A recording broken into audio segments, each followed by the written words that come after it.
Alright, sorry about that. I got a phone call right in the middle of my video. I'm still learning this pivo. The good thing is I was between snaffles, so you didn't miss anything. Let's see, the last snaffle I just talked about was the martingale snaffle. Man, I love this next setup. It's a draw type setup.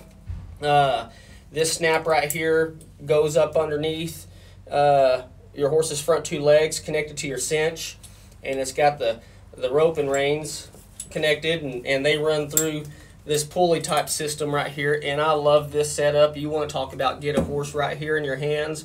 You don't want to leave it too much. You don't want to use it all the time on them. It's a good tool to really get them where you want them, to get them up. But the thing is about this is once you start wanting to work a cow and work a flag and everything like that, it's okay to use this a little bit. But you don't want to use it all the time because it keeps your horse bunched up right here. And in order for your horse to get across, that flag or that cow, or they've got to be able to step out and free up and get across. And this snaffle does not allow that. It keeps them, kind of balled up right in here. It's really good, though, to teach them to get up underneath you and lift that rib with very little pressure. The snaffle that's actually on this one, Michael Titter made for me, it's got a little bit of weight to it, and it's just a plain twisted snaffle.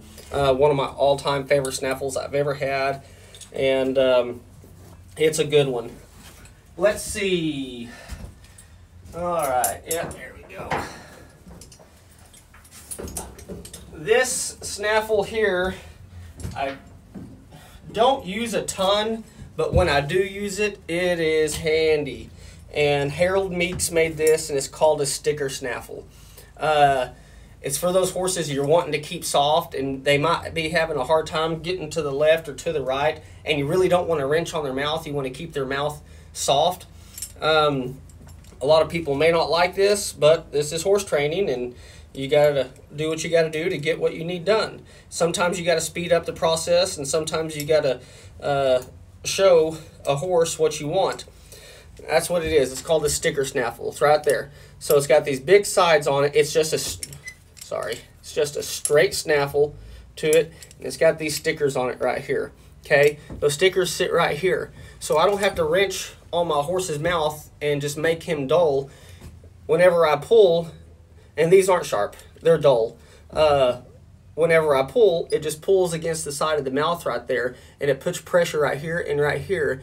And it takes the pressure away from the bars, and it puts it right here and right here on the side of the mouth. In the wrong hands, this could hurt a horse, but like I said, it's only used every once in a while just to get a horse maybe off your hands and to keep them soft in their mouth. And absolutely love the bit. Don't use it a ton. Might use it, once a month or something like that. Like I said, if you have one of these, use it the right way, stay soft, because, not just this bit, but any snaffle can hurt a horse. A lot of people think, man, snaffle's the way to go. Snaffle is actually one of the harshest bits you can put in a horse's mouth if it's not used correctly. It collapses in the mouth, and, you can pull straight down, you can pull up, and a snaffle used improperly can scare a horse, hurt a horse. And but used properly, it can make them incredibly soft. You can ride a horse in a snaffle for the rest of their life if you know how to use it properly. I'll show you one last bit. It's the bit I go to after I'm out of the snaffle. I've got two horses, two 2-year-olds right now that are out of the snaffle that we're training for cutting. And this is the first bit that I go to. It's just a small correction bit, and it's got small shanked sides that you can see. I leave the curb, about 1.5 fingers, 2 fingers up underneath her chin, so it doesn't grab right away, but as soon as I maybe pull a little bit more, it's got a little bit more bite to it.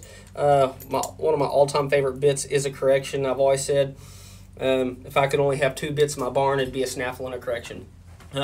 This one is a short shank. I like it a lot, and I'll ride it in them, a handful of times here and there. And then I'll just go to a regular correction bit. But anyways, those are a few of my bits, a few of my snaffles that I use. Like I said, these work for me. They may not work for you. I like to have several different options when I work a horse. Heck, I might change it a couple times while I'm riding them. And you don't have to have all these snaffles. You know, you don't have to have all these bits. You know, just make sure the bit that you do have is good quality, and the reins that you do have got good weight to them. The headstall you have is got, you know, it's good quality leather.